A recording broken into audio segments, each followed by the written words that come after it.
Students, today's class for class 12।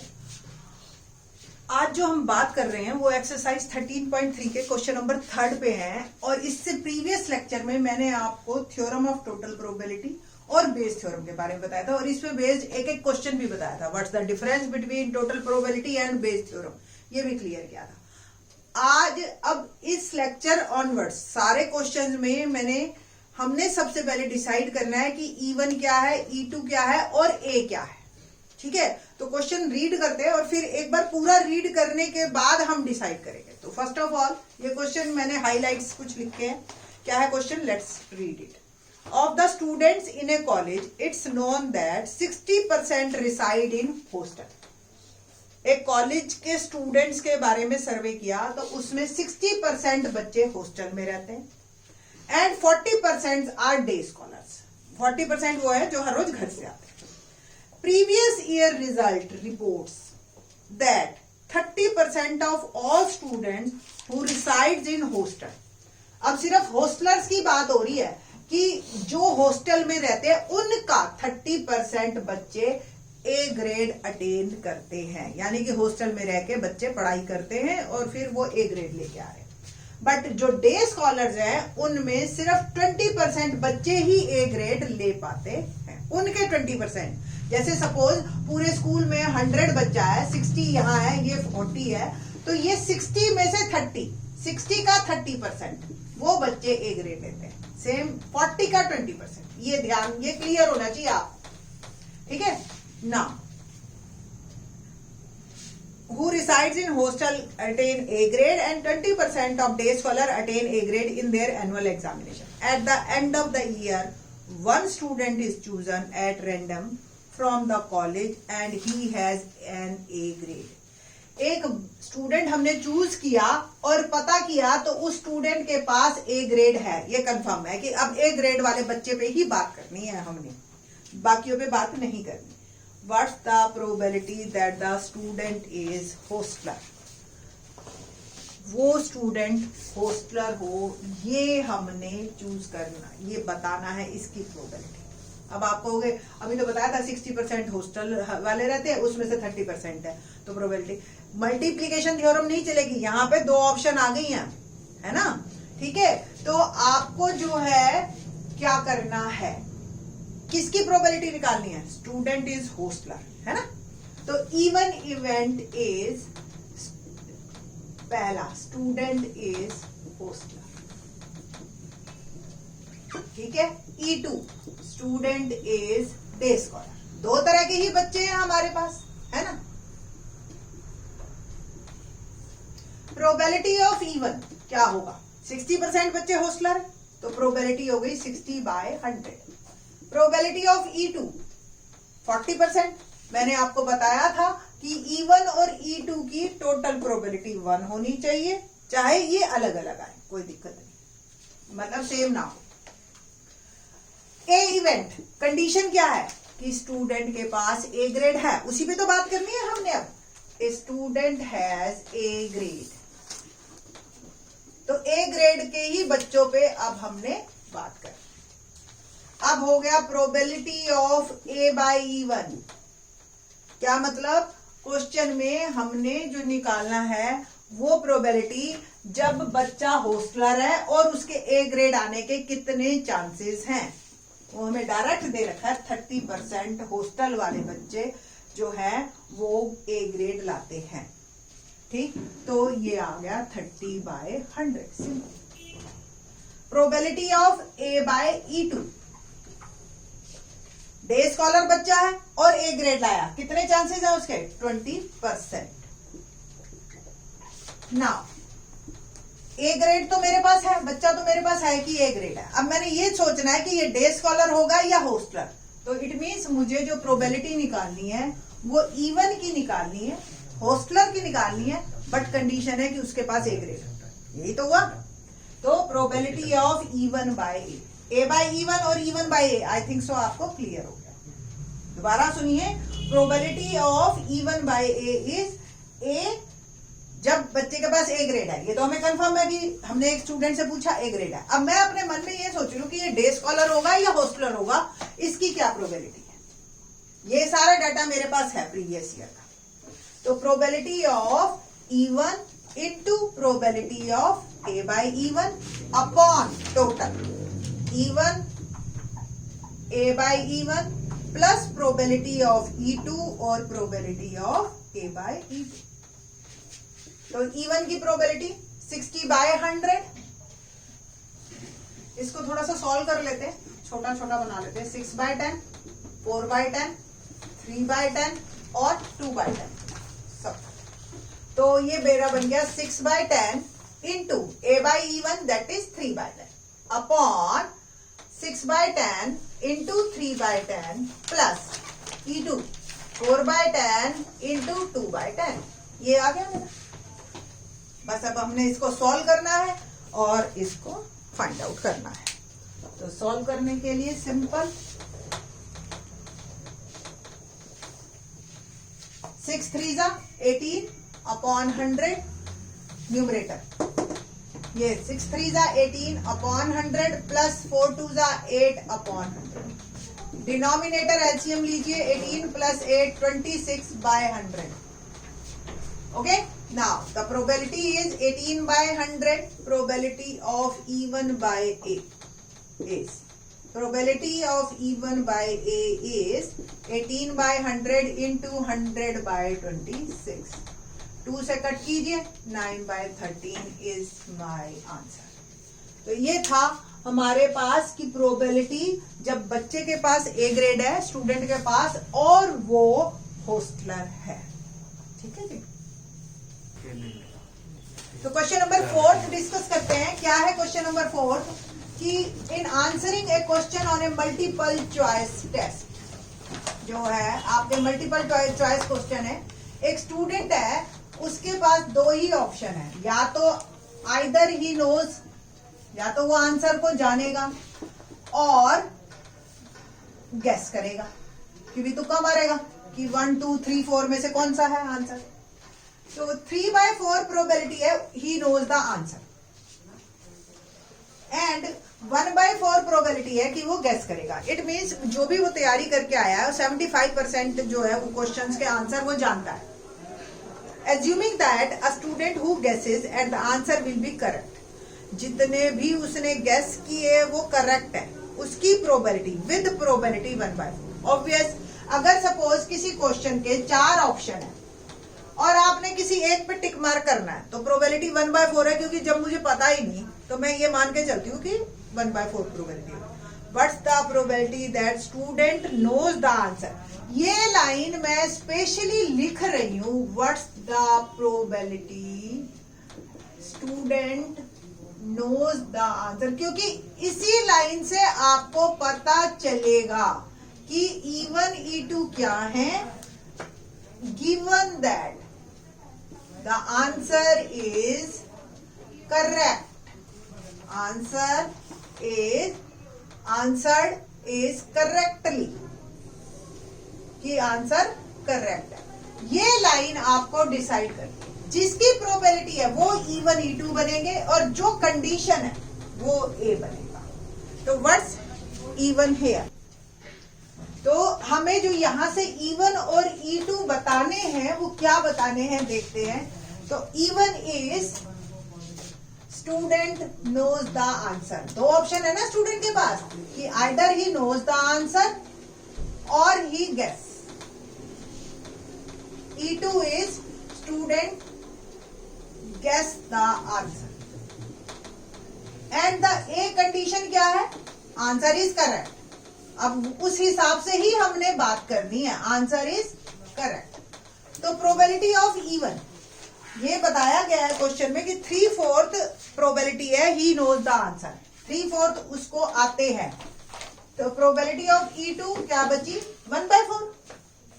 Probability of A by E1, अभी ये 10th based question है आपका कि अगर किसी को आंसर नो है, यानी कि वो जानता है, तो कंफर्म राइट ही जानेगा, कोई गलत थोड़ी जानता है। तो प्रोबेबिलिटी हो गई 1। ये नहीं दे रखी है आपको बुक में, ये आपको सोचना है। Probability of A by E2, अगर वो गेस करता है, guess the answer, condition guess करने की है और करेक्ट आने की, प्रोबेबिलिटी दे रखी है आपको 1 by 4। What we have find? Probability of student no answer is correct. ये हमें पता है. कंडीशन हो गई ए. He know the answer. तो E1 by A आपको निकालना है. डिनोमिनेटर में आप क्या लिखेंगे? Total probability A by E1, है ना? Either E1, E2 और probability of A by E2. ठीक है जी. एंड ऊपर वाले पोर्शन में जो फेवरेबल है वो है नोज आंसर, यानी कि फर्स्ट पार्ट. इसको आप उठा के इधर लिख देंगे. बस अब वैल्यूज पुट करनी है. सारी वैल्यूज मेरे पास है. तो probability of E1 3/4, A by E1 that is 1. Same नीचे 3/4 into 1 plus probability of E2 1/4 और A by E2 1/4. सॉल्व करते हैं तो 3/4 अपॉन 3/4 प्लस 1/16. एलसीएम लिया 16, 4 4 जा 16, 4 3 जा 12 प्लस 1 13/16. ओवरऑल पूरा सॉल्व करेंगे हम तो 3/4 इंटू 16/13. 4 4 जा 16, 3 4 जा 12, 12/13. देखिए वैसे तो नॉर्मली क्वेश्चन को ये कहा हमने कि 3/4. अगर बच्चा 3/4 भी तैयारी करके आता है मल्टीपल चॉइस क्वेश्चन में तो हम यही कहते हैं कि जी 100 में से 75 मार्क्स आ जाएंगे इसके. बट यहाँ पे प्रोबेबिलिटी देखो, आंसर करेक्ट आधे तो वो तुक्के भी मार के आएगा या 25%, उसमें भी 1/4 प्रोबेबिलिटी हो गई. कुल मिला के सही आंसर होने की प्रोबेबिलिटी हो गई 12/13. तो ये है बेस थ्योरम एक्चुअल, जो एक्चुअल में आपको रिजल्ट देती है. ठीक है. क्वेश्चन नंबर 5 थोड़ा सा कॉम्प्लिकेटेड है. एक बार पढ़िए, 2 बार पढ़िए. 6 मार्क का क्वेश्चन है. आपके पास पूरे 9 मिनट होते हैं पेपर में. तो 9 मिनट के क्वेश्चन में आप आराम से इसको 2 बार पढ़िए और फिर उसके बाद, क्योंकि काम थोड़ा आसान है, सिर्फ अगर आपको ये डिसाइड आपने सही कर लिए कि E1, E2 और A क्या है. A laboratory blood test is 99% effective in detecting a certain disease when it is in fact. कोई बीमारी अगर सही में है तो 99% चांसेस उसके सही आने के हैं कि भी वो है या नहीं है, जो भी चेक करना है. However, the test also yields a false positive result for 0.5% of the healthy person tested. That means, if a healthy person is tested, then with probability is 0.05, the test will imply he has the disease. अभी बताएंगे आपको इसके पूरी detail. If 0.1% of the population actually has the disease, what's the probability that a person has the disease given that his result is positive? मैंने आपको बताया था last line आपको सारा कुछ डिसाइड करेगी. क्या लास्ट लाइन है? What is the probability that a healthy person, if a person has the disease, if a person has the disease, given that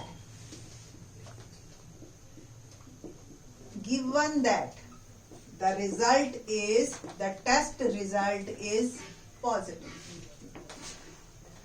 ठीक. क्वेश्चन देखिए क्या है आपके पास. What's the probability. प्रोबेबिलिटी क्या निकालनी है कि पर्सन है द डिसीज, पर्सन को डिसीज है.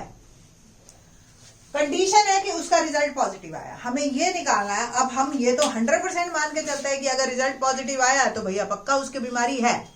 फिर भी कुछ लोग आपको हमेशा सलाह देंगे कि सेकंड ओपिनियन लो. बस इसीलिए कहते हैं सेकंड ओपिनियन कि मे बी कि टेस्ट हमारा गलत हो जाए, एक बार और करवा लो. चेक करवाने में कोई हर्ज नहीं. एक बार फिर से क्वेश्चन पढ़ते हैं.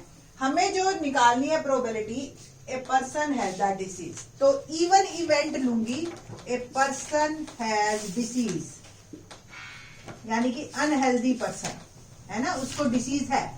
E2 लिया, ए हेल्दी पर्सन. सिंपल सी बात है.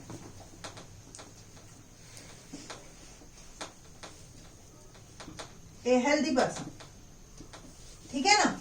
और ए इवेंट लिया जो कंडीशन होती है. ये लास्ट लाइन ही आपको सारा कुछ बताती है. Test result is positive. बस अब आप 10th बेस्ड क्वेश्चन पे आ जाओ. क्वेश्चन क्या है अब हमारा कि लेबोरेटरी टेस्ट 99% इफेक्टिव है. ये बात की बात है. Test yields also a false positive result for 0.5% of the healthy person. कितने डिसीज वाले पर्सन है पहले तो ये देखें. If 0.1% of population actually has that disease, तो person has disease, probability of even क्या है 0.1%, तो 0.1 by 100 ये आपकी probability I. It means 1 by 1000 है ना. डेसिमल हटाओगे ये तो 1 10 लगाओगे तो 100,000, यानी कि 1000 लोगों में से एक बंदे को डिसीज होने के चांसेस हैं. प्रोबेबिलिटी ऑफ E2, तो हेल्दी कितने हुए 1 में से माइनस कर दीजिए सिंपल, तो 999 by 1000, 1 minus 1 by 1000 है ना. 1000 LCM 1000 minus 1. Probability of A by E1 कि एक बंदा जिसको डिसीज है, सिम्टम्स आ रहे हैं, उसने लेबोरेटरी में जाके गया, टेस्ट करवाया और उसका रिजल्ट पॉजिटिव है. रिजल्ट तो पॉजिटिव ही हम मान के चल रहे हैं कि जो हमारे पास जो लेटर आया हुआ है जिस पे लिखा हुआ है रिजल्ट इज पॉजिटिव. अब वो बंदा डिसीज वाला गया तो 99% करेक्ट दे रहा है रिजल्टिंग. कह रहा है ना laboratory blood test is 99% effective in detecting a certain disease. तो प्रोबेबिलिटी हो गई A by E1 99 by 100. Probability of A by E2 क्या मतलब, हेल्दी पर्सन गया और फिर भी उसका रिजल्ट पॉजिटिव बता दिया उसने लेबोरेटरी ने. उसके लिए नेक्स्ट लाइन पढ़िए. However the test also yields a false positive result. गलत पॉजिटिव रिजल्ट भी दे सकता है, उसके चांसेस 0.5% हैं. 0.5% वंस अगेन 5 by 1000 है ना. डेसिमल हटाइए, एक जीरो और लगा दीजिए. हमें क्या निकालना है E1 by A कि एक डिसीज वाला बंदा गया, रिजल्ट मेरे पास पॉजिटिव है, क्या प्रोबेबिलिटी है कि E1 by A हो. तो फॉर्मूला आपका फिर वही है, probability of A by E1 into probability of E1 और नीचे टोटल प्रोबेबिलिटी थ्योरम.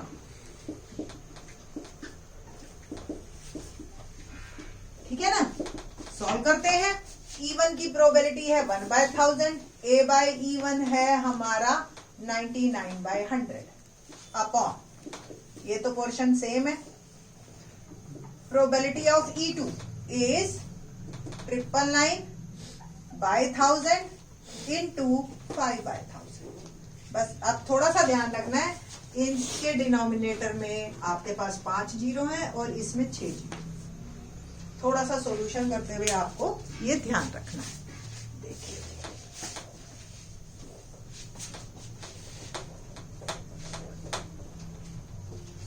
ना, डबल लाइन अपॉन में 1 2 3 4 5, डबल लाइन 1 2 3 4 5 प्लस 999 इंटू 5 है ना.